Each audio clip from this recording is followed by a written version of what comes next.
Ouvrons notre Bible au livre de Deutéronome, chapitre 23. Deutéronome 23. Impureté, impureté. Deutéronome 23, versets 1 à 8. Qui sont exclus de la congrégation? Verset 2. Ce verset peut être traduit comme excluant soit ceux nés d'un mariage incestueux, soit ceux d'une naissance illégitime, soit ceux nés d'un mariage, d'une relation hors mariage. Dans ce cas, il s'agit d'un enfant d'une relation incestueuse, d'un enfant né d'un culte païen ou d'un enfant né hors mariage. Un tel enfant vient de ce qui est un affront aux lois de Yahweh et n'est donc pas autorisé aux cérémonies religieuses. Versets 3 à 6. Les Ammonites et les Moabites, descendants de Lot, le neveu d'Abraham, ne sont pas autorisés à se joindre au culte d'Israël parce qu'ils avaient refusé de fournir du pain et de l'eau aux Israélites alors que ces derniers se dirigeaient vers la terre promise. Versets 7 à 8. Les Édomites, descendants des sceaux, des Dom, sont considérés comme les frères d'Israël parce qu'ils sont descendus des sceaux, le frère jumeau de Jacob. Nous devons valoriser les privilèges du peuple de Dieu, tant pour nous-mêmes que pour nos enfants, surtout tous les autres avantages. Aucune imperfection personnelle, aucun crime de nos ancêtres, aucune différence de nation ne nous détruit sous la dispensation, ne nous exclut sous la dispensation chrétienne. Mais un cœur malade nous privera des bénédictions. Et un mauvais exemple ou un mariage inadéquat peut enlever ces avantages de nos enfants. Deutéronome 23, versets 9 à 14. Problème prescrit. Yahweh veut que l'armée se souvienne que c'est lui qui a combattu pour eux. Et il est en leur présence. Dans cet esprit, ils ne doivent pas être banals à propos de la façon dont ils manipulent leurs déchets humains. Si un homme a des émissions nocturnes, par respect pour Dieu, il doit rester à l'extérieur du camp jusqu'à ce qu'il se soit baigné. De cette façon, le camp du Seigneur reste propre, à la fois pour des raisons de santé et aussi pour que les gens se souviennent que Dieu doit toujours être traité avec respect et dignité. Le camp du Seigneur ne doit rien avoir d'offensif en son sein.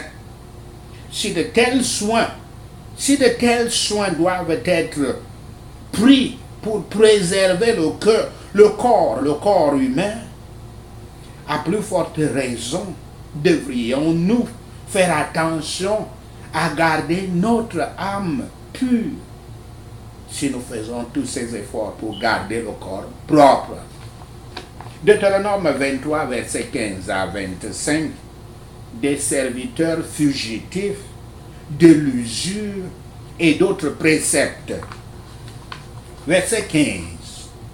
Les serviteurs mentionnés dans ce verset ne sont pas des Israélites. Dans la plupart des traités du Moyen-Orient, du Moyen-Orient, il existe une disposition selon laquelle les serviteurs ou les esclaves qui cherchent refuge doivent être retournés chez leurs propriétaires. Mais Israël ne doit pas avoir d'allégeance à d'autres nations. Il est honorable d'abriter et de protéger les faibles, y compris les esclaves, à condition qu'ils ne soient pas méchants. Les prosélytes et les convertis à la vérité doivent être traités avec une tendresse particulière, afin qu'il n'ait aucune tentation de retourner dans le monde. Versets 17 à 18. Une autre façon d'être différent pour les Israélites est la manière dont ils rejettent la pratique de la prostitution. Cette pratique était commune au Proche-Orient, au nord-est africain et même en Afrique. Yahweh rejette ce type de pratique religieuse parce qu'elle dégrade le sexe et dégrade le culte sacré. De quoi parlent les Écritures ici? Quelques exemples. Il y avait nous lisons dans les Écritures plusieurs fois, cette prostitution de temple. Ceux qu'ils appelaient, ces païens, ces adeptes des cultes diaboliques, des cultes démoniaques, ceux qu'ils appelaient prêtres étaient souvent des prostituées homosexuelles dans le temple.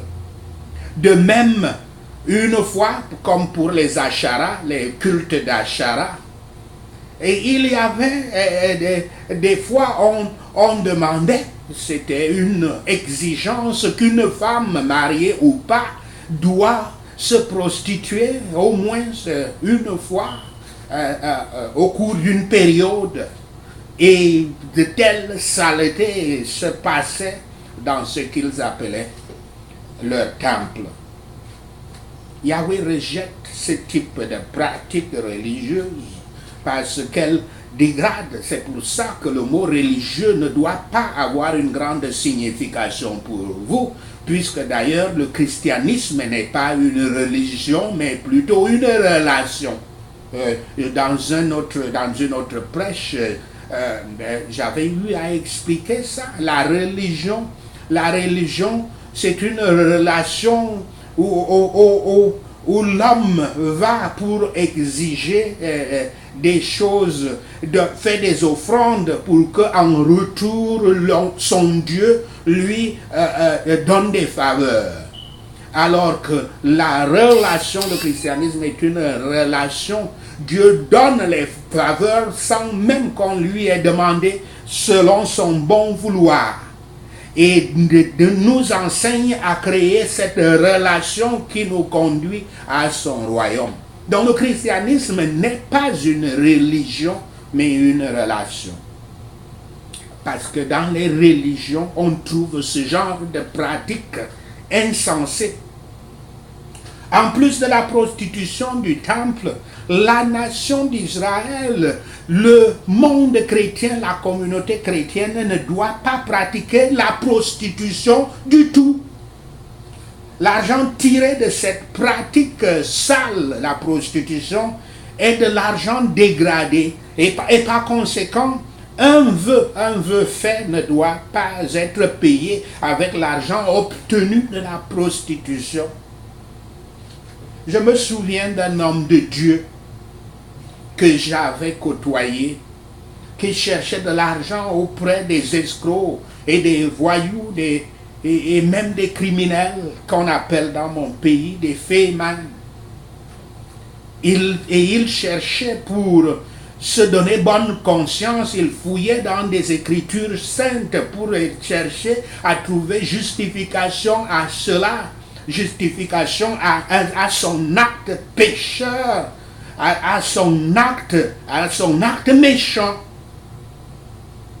Leur argent ne devrait jamais être autorisé dans l'église du Christ. Nous ne pouvons pas honorer Dieu avec notre substance, à moins que cela ne soit sincère et honorable. Or, ce genre d'argent est acquis de manière non sincère et honorable dans le péché. Il ne faut pas seulement considérer ce que nous donnons, mais comment nous l'avons obtenu. Si vous savez que vous avez obtenu votre argent malhonnêtement, n'allez pas dans l'église du Christ, parce que le Saint-Esprit, s'il y a le Saint-Esprit dans cette église-là, parce que il y a beaucoup d'églises qui sont frigides, il n'y a pas de présence du Saint-Esprit dedans, mais si tu apportes ce genre d'argent dans une église où il y a présence du Saint-Esprit, sûrement que tu t'en sortiras avec une malédiction au lieu d'une bénédiction. Versets 19 à 20. Le contexte de cette loi est celui d'un frère devenu pauvre ou qui a un besoin grave, comme nous le voyons dans Exode 22, verset 25, Lévitique 25, verset 35 à 37. Il n'emprunte pas de l'argent pour s'engager dans une entreprise capitaliste. Le point, il emprunte l'argent parce qu'il a faim. Le point en est que charger un frère pauvre d'usure, c'est-à-dire des intérêts élevés, ne fera qu'aggraver son état. La miséricorde, la bonté et la grâce sont toutes des vertus qui doivent marquer cette nation d'Israël, qui doivent marquer la communauté chrétienne. Là où l'emprunteur reçoit ou espère recevoir, il est juste que le prêteur partage le gain.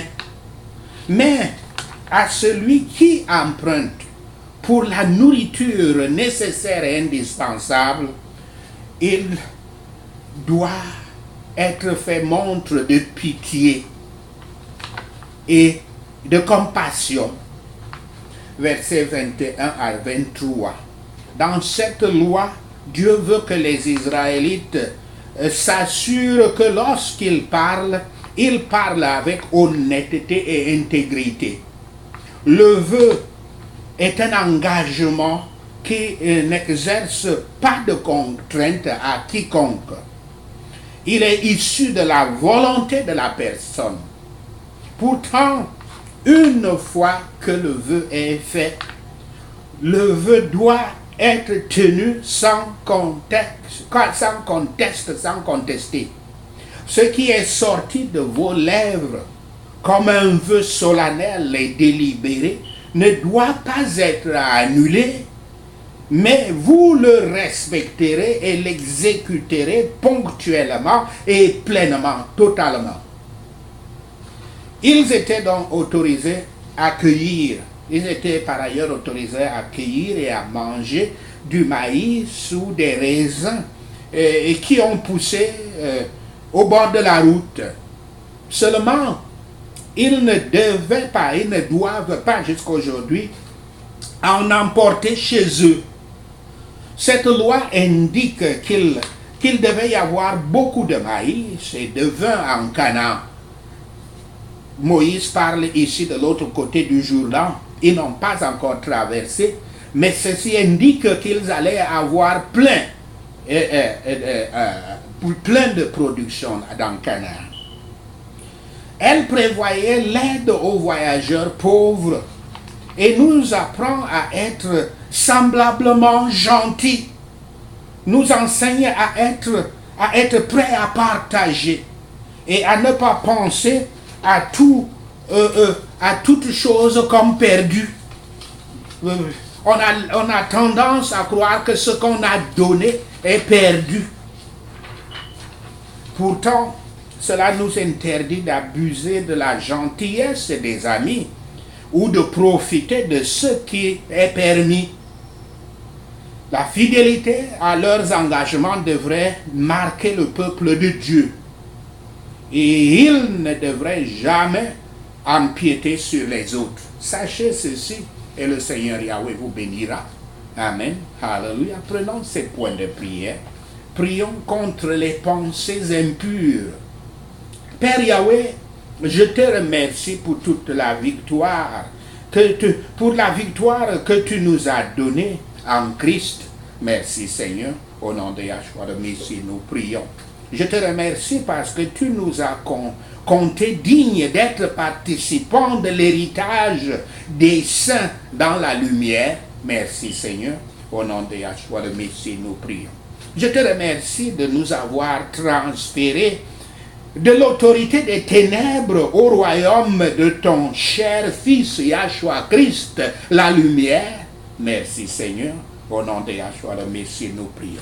Car dans Yahshua, nous avons notre rédemption par son sang et aussi le pardon des péchés. Merci Seigneur. Au nom de Yahshua de Messie, nous prions. Seigneur, je demande maintenant que tu me fortifies avec la puissance de ton puissant Saint-Esprit. Merci Seigneur. Au nom de Yahshua le Messie, nous prions. Je prends l'autorité sur toutes les forces de la dépression et de l'oppression. Merci Seigneur. Au nom de Yahshua le Messie, nous prions.